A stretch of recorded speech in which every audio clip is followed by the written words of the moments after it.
Hey everybody, it's me Andrew. Get out into nature and resonate with the Earth's electromagnetic field via 432 Hertz, the universal frequency. Balance out psychologically and emotionally, further strengthen up your brain and your heart's coherence as well.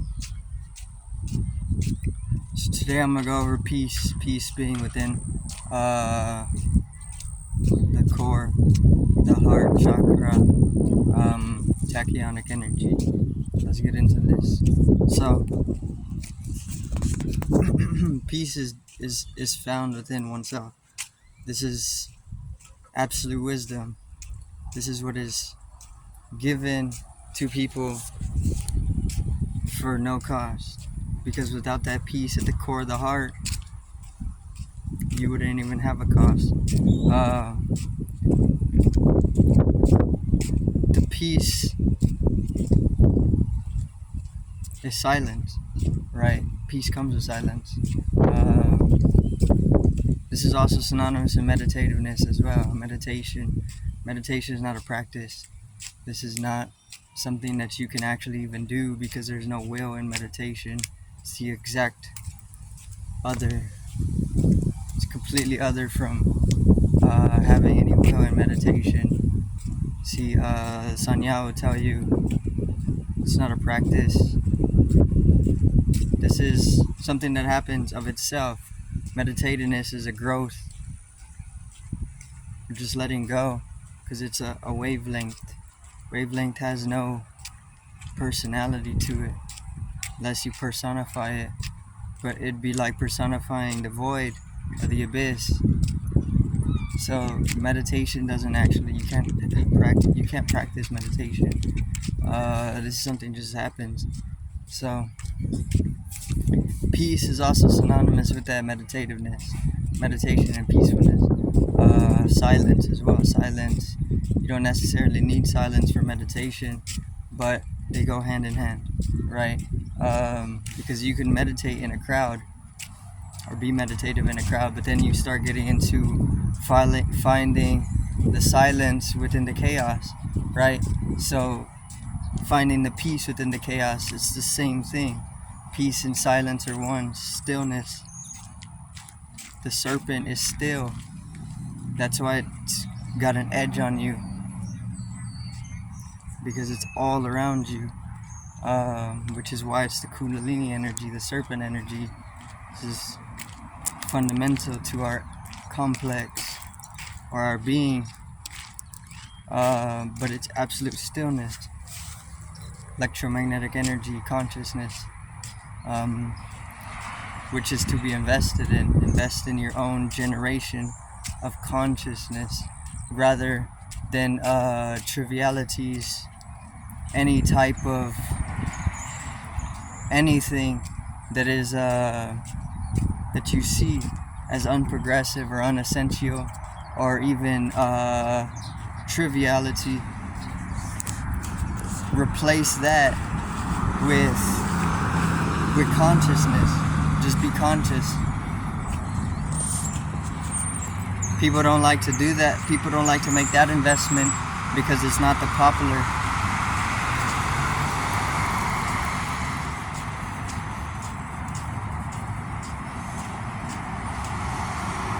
And it goes against domination. Things like this. It goes against the systems which are trying to continue to dominate you or even domesticate you in an unhealthy way. So then once again,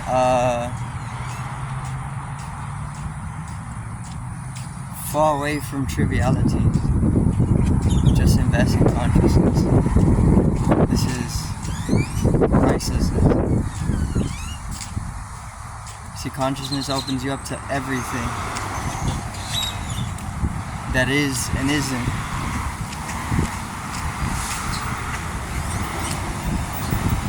You stabilize yourself properly. Balance. Find the balance at the core of the heart chakra.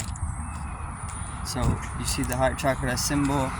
This is geometrically corresponding to our structure, our geometric structure matches the symbolings of each chakra, or each wheel, energetical wheel. Each of these structures have already been studied, and the structures were derived from the observation, right? This is why we have the structures to correspond. So then the heart chakra structure is the star tetrahedron. It's a star because you're a star, because you're literally you're made of all the star stuff, right? So you're literally a star. It's just fluctuating different combinatorial rates. So then you can actually bring it back in to recombinate itself into what would be a star, or you can even take it to a galaxy, right? And this is obviously what the Merkaba is. The light body is reactivating that form within yourself, because all it does is take dissonant rates. It just falls out of alignment, or you fall out of alignment, or the whole complex geometrically falls out of alignment. So then it remains a structure that isn't corresponding to a galaxy or even a star, but that's exactly what it is.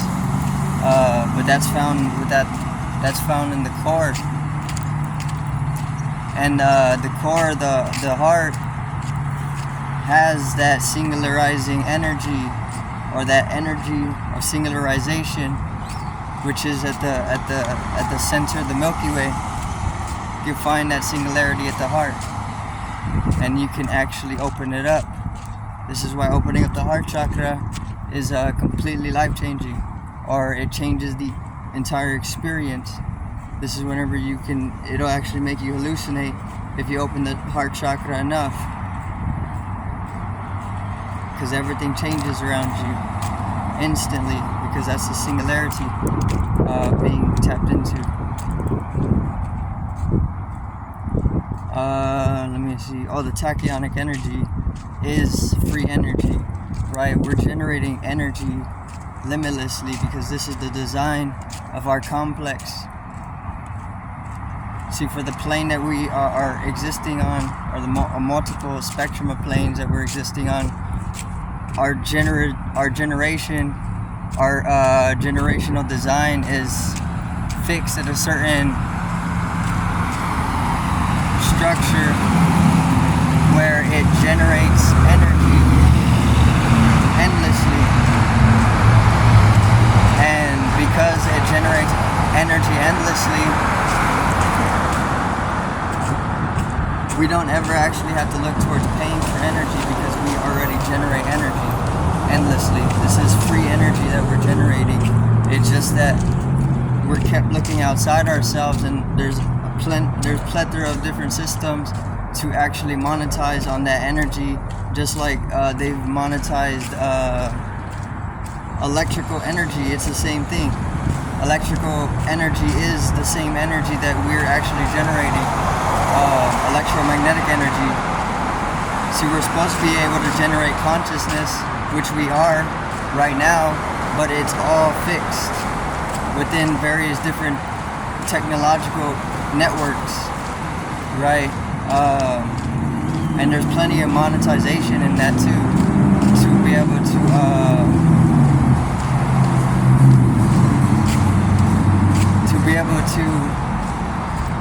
fix the whole auric field in a certain way, and to just keep it in a little spectrum of all that there actually is, right?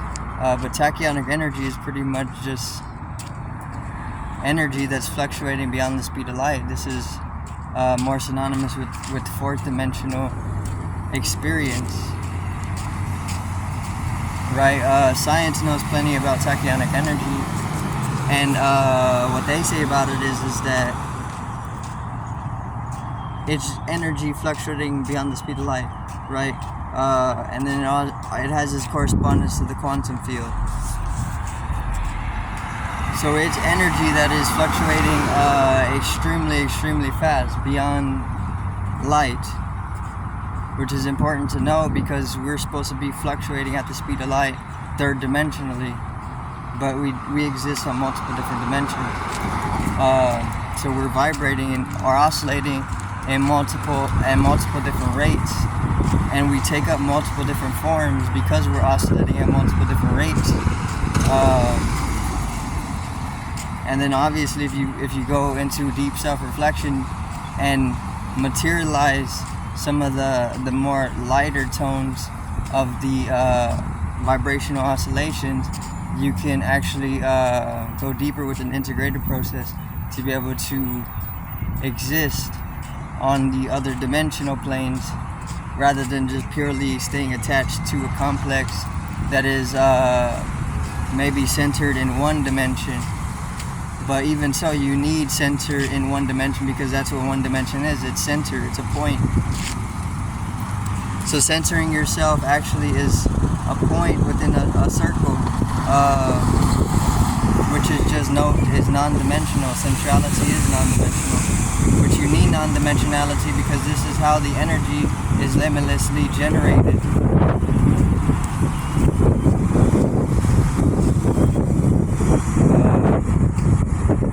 Let me see. So tachyonic energy is pretty much a free energy that you're constantly generating. It's very powerful energy too. It's liberating energy. This is what free means. Not in the sense that it's free from having to pay for it. It is free from having to pay for it, but it's free in a liberating way. It's a liberating energy. It's not, don't get it confused with physical currency, because this is the problem. For tachyonic energy, once again, you can open your electromagnetic field up, you can blossom it, and you can self-reflect upon the tachyonic rates that are generating within themselves.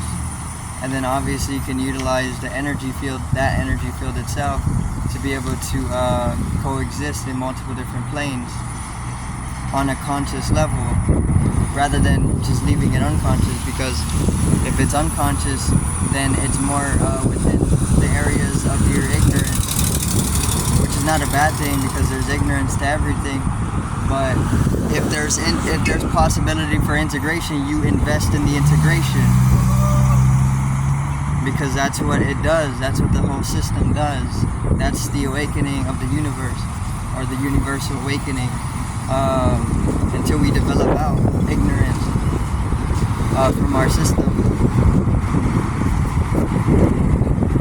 which is completely possible, which is what happens all the time, all throughout the galaxy.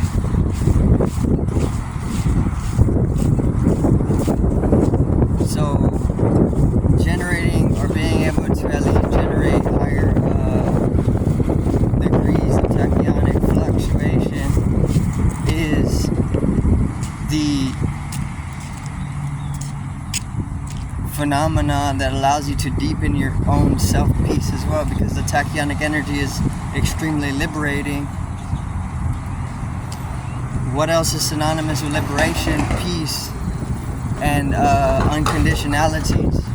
See, liberation is a freedom. Conditions are a bondage.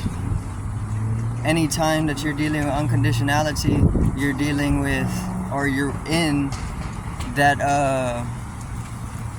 that absolute freedom, right? This is why they say that God is unconditional. God is energy. God is prana. God is life, energy, chi, prana. That's what God is. Gara, right? Like Naruto from the desert with the red hair. This is life energy. And that's exactly what tachyonic energy is. And it's liberating energy, right? That's why God is liberating relative to his antagonal side. but there is no antagonist. Especially if you reach a certain level of integration into self-realization, which is just enlightenment. Once you come to that rate of synthesis, nucleosynthesis that takes place in your neurological circuitry, enlightenment, biolumination reaches a singularity, and then everything changes with the newfound light. It's enlightenment. Liberation is the same thing because it liberates you. It permeates, emanates, all emanating, all permeating, all sentient, omnidimensional.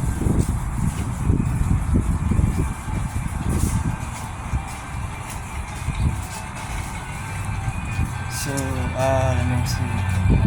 Peace, deepening one's peace comes with the generation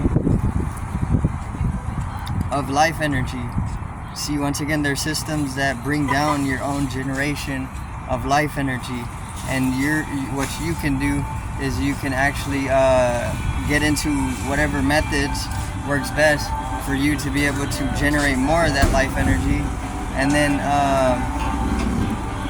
a liberation takes place for you as an individual, and then everybody around you, because it's a flame, it lights everybody up as well. The illumination, because it's extremely contagious.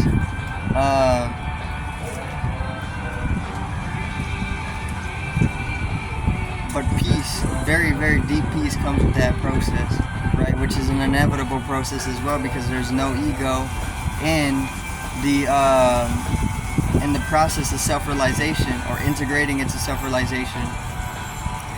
See, ego is just a very, very minute dimension of either the intellect or the intelligence, which is just a very, very, very small, minute dimension of mind. And there's an infinitude of dimensions of mind, and we're attached to maybe one, right, or just a very minute surface level of mind, right? But once it deepens, everything changes with the dissolution of the ego, and the integration into self-realization is an inevitable process that doesn't involve any will.